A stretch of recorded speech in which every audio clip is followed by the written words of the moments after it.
Hi there, I'm Jennifer Keene. Welcome to The Cost of Living.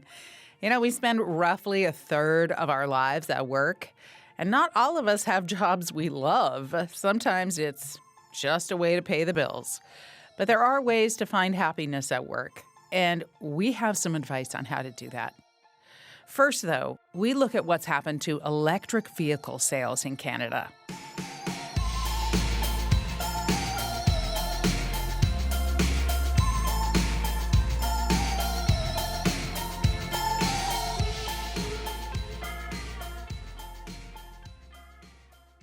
The federal government wants all new vehicles sold in this country to be zero emission. It's given the auto industry 10 years to get there. And the mandate starts next year, when 20% of all car sales have to be electric. But here's the thing. EV sales are slowing down in this country, not speeding up. And there's growing pressure on the government to back down. Greg Layson is the digital editor with Automotive News Canada. Hi there. Good afternoon. What's going on? What is happening with EV sales in Canada? Well, Canadians have hit the brakes on buying them. I mean, full stop, no pun intended. There have been 30% declines in EV uptake in 5 consecutive months when compared to the year before. Reason being, they're too expensive, the incentive has gone away, and people just cannot afford the upfront price. So when that's the case, and there's no incentive to close that gap, then there's no sales, and that's what we're looking at, down again about 35% in June. And yet next year, according to this mandate, 20% of all vehicles sold are supposed to be zero-emission vehicles. How far is that from the reality of today? I would say this. It was close to the reality in December of 2024 when our uptake was somewhere around 18.5%. So we were getting close. But what was in place? The $5,000 federal incentive, great incentives in Quebec, which are starting to be rolled back, great incentives in British Columbia, which now are available for fewer qualifying vehicles. So the less the incentives, the fewer vehicles that qualify, the less the sales. So now when you fast forward to 2026, when we're supposed to be at 20% of sales being electric vehicles, it's just not going to happen. Here's the other thing. The 2026 models are rolling out now. I am working on a story about the Nissan Leaf as you and I speak today. And those sales aren't going to happen because why would anyone buy an electric vehicle right now when they have been told by the federal government this incentive is coming back in some way, shape, or form? I'm not going to go out and buy anything if I know it's going to be on sale. If you know the incentive is coming back, you're not buying new vehicles this year. Greg, what do we know about how Canadians view zero-emission vehicles and their desire to buy them? Like, are they overcoming their reservations about distance and charging and all of that? They are to an extent. I always say there is a fine line between interest and demand. Most would say Canadians are interested in electric vehicles, yet they don't demand electric vehicles. They are not rushing out to buy them, but the interest is there. And yeah, the biggest hurdle in just about every study and every report in getting people to buy an electric vehicle is the stumbling block is range anxiety. Am I going to have a place to charge up when I need to charge? Am I going to run out of charge in the cold? All of these things are factors that are essentially one big factor. I don't trust the battery life. I don't trust the infrastructure. And that's what's keeping Canadians from buying electric vehicles. The other thing is this. If you were to buy an iPhone when they first came out, you were paying an exorbitant amount of money. Now they're cheaper and there are other brands and other makes and other models. So people are also waiting for bigger batteries with longer charge. They're looking for different ways to charge. There's a company in China called NIO, that's Stellantis, which owns Chrysler, for example. They basically own quick oil change shops, which are battery change shops. So you pull in, they pop the battery out, put a new one in, and you drive away. So when all of these things are on the horizon, some people, those who maybe are in the middle class, are waiting for the better, mass market, more affordable way to buy an EV and use an EV. Yeah. And in the meantime, we have this mandate that is months away from kicking in. And I mean, automakers and auto dealers are, freaking out might be strong, but what are they asking for from the government? More runway, essentially. Look, the auto industry continues down this path of electrification. They like it. Don't get me wrong. They want to electrify because there are fewer parts. People like them when they do get into them. They get rave reviews. They could end up being more profitable with better margins, but you have to get to economies of scale. What the automakers are saying right now is, you're punishing me for not selling enough. It's not that they have to sell EVs. It's that if they don't, they will pay any number of penalties. So one of the options is to buy credits from automakers who have hit their targets. Well, of course, Tesla is going to hit their targets. They only sell electric vehicles. So now a legacy automaker such as Ford that doesn't hit its target has to pay a competitor a $20,000 penalty, essentially. And then that competitor can reinvest that money into their technology and their R&D. Or an option is the automaker who falls short can buy charging infrastructure that everyone else gets to use. So it's really the fact that they're being punished for not selling. And yes, those who do sell electric vehicles are getting rewarded, but it's mainly the Teslas, the Lucids, the Rivians of the world that are only electric vehicle makers. Now, the Ford Motor Company just made headlines with its new factory in Kentucky and this plan that it has to roll out a $30,000 electric truck, which would be much cheaper than, what we see out there now. How much does the industry have riding on this? Well, everyone's invested. Volkswagen trying to get their PowerCo EV battery plant up and running in Ontario. That's going to be a cost of $7 billion. Stellantis, a $5 billion battery factory in Windsor. These are billions of dollars invested in EVs. So the naysayers who say it's not going to work, it's going to work. The automakers are simply not going to throw up their hands and say, well, we tried. I guess we're going to walk away from our $7 billion investment. Is there a chance they convert those plants into something else? There are some precedents in the past that automakers can reverse course, but everyone seems to be all in on this to the tune of billions of dollars. So if automakers have this much riding on the EV transition, as you say, like billions of dollars in investment and research, why wouldn't they want something like a government mandate to kind of push things forward? I always use flat screen TVs as my example to illustrate this.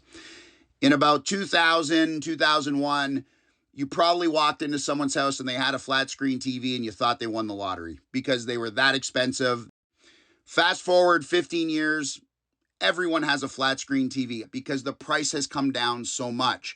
It's not that the automakers don't want the ZEV mandates. They can't meet them because we are not at economies of scale when it comes to production. That's why the cost of flat screen TVs came down. So when do we get there, Greg? A decade, probably. I mean, the minerals that we need are still in our ground in Ontario, in northern Canada. Those minerals are needed for EV batteries. The supply chain, which now would include refining those minerals, doesn't exist. They exist in China. China had the minerals and they built the supply chain and they built the domestic demand through incentives, which we are familiar with here. And that is why they're about 10 years ahead of us. How much worry is there that Canada will eventually have to open the door to inexpensive Chinese EVs if we really want to get the uptake that right now it seems like the government wants? I would say this, politicians and environmentalists who are trying to mandate the sales of electric vehicles in Canada need to ask themselves, at what cost? And here are the costs as they stand right now. China makes very affordable, very quality, high quality electric vehicles because they use suspect labor practices. They don't pay very well. They use energy derived from coal burning plants, which we do not do, and that every automaker over there is essentially backed by the Chinese government with tax dollars. So they can always keep their prices low. They've done it with steel dumping. They've done it with solar panels. They do it with all kinds of things in the global market. So yes, we could open our borders to more affordable, high quality Chinese electric vehicles, but it means there are no more electric vehicles being made in Ontario, which is eventually the plan. And of course, with our closest trading partner, the United States, which builds vehicles all over the Midwest. So that is the question they have to ask themselves. Chinese vehicles at what cost? You know, this ZEV mandate is coming. Automakers, they want the government to hold off on it. What do you think is going to happen? I just had a conversation with someone yesterday, and we are of the same mind. I cover the industry. He is in the industry. And I asked him, am I correct in saying this? And I said, here's what I think happens. I think the mandate deadline of 2035 gets kicked way down the road to maybe 2050. I think that the 20% target falls to somewhere that is manageable, maybe 10 or 12% next year, given that we haven't had any sales this year, really. And I think that we never say 100% because it's just impossible for folks in, say, Fort McMurray, Yellowknife, to really change to an electric vehicle, given the terrain and the cold and all of that stuff and the commutes. So maybe that percentage is somehow softened to make it more sense for people in urban centers like Toronto and Vancouver and Montreal to choose an EV versus forcing someone in Sudbury, Ontario to do that. Well, I guess we'll see what happens, Greg. But thank you so much for talking to us. Anytime. Greg Layson is the digital editor at Automotive News Canada. He lives in Windsor. What about you? Are you thinking about buying an EV or are you waiting? And if you are, what are you waiting for? What's holding you back? We would love to hear from you. Give us a call if you want and let us know. Our number is 1-866-550-COST. That's 1-866-550-2678. Or you can email us at costofliving@cbc.ca. This is The Cost of Living. I'm Jennifer Keane, in for Paul Havishrood. Find a job you enjoy doing, and you will never work a day in your life. I know what you're thinking. That's easy for Mark Twain to say.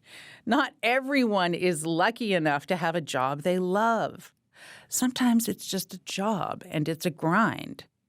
But there are ways to be happier at work.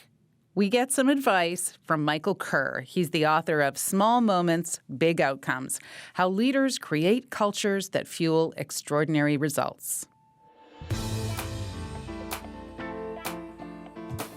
People often underestimate the importance of being happy at work. I think substantially because we know happiness fuels success. When people are happier, they're more productive, they're healthier, they're mentally healthier and physically healthier, we know from research. When you're happier at work, you tend to be more creative, you come up with creative ideas better. Everything moves in the right direction. So one of the things that's really important to maintain your happiness at work is to celebrate your sense of progress at work. We know from a lot of research that people are happiest on the days when they make progress, and inversely, they are least happy at work when they're having a day where they don't feel like they're getting much done.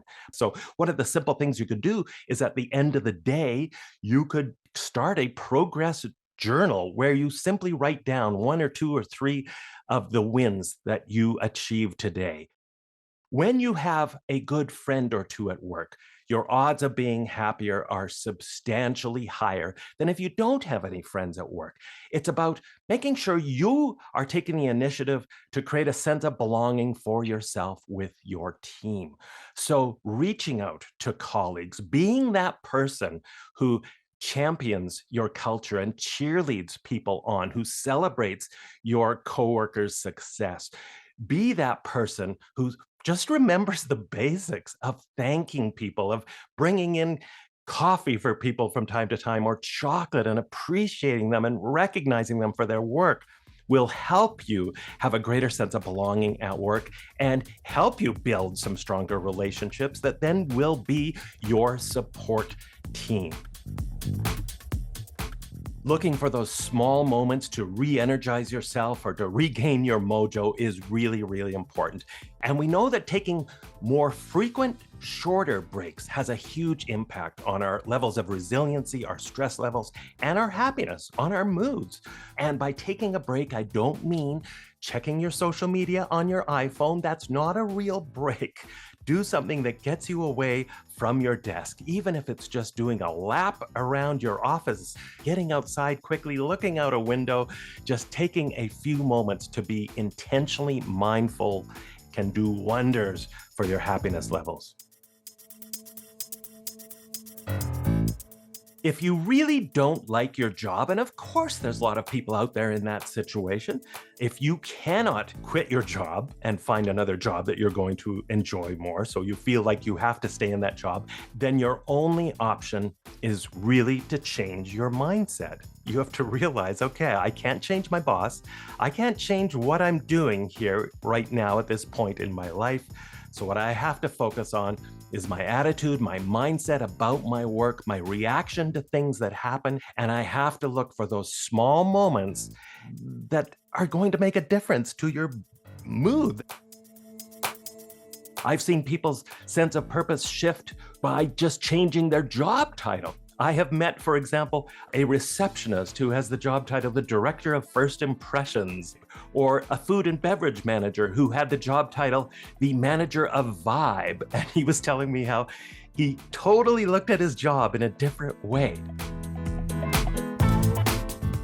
Sometimes it's a matter of having a conversation with your boss and changing some of the things you do in your job to find those things that fuel your passion better, that give you a greater sense of purpose.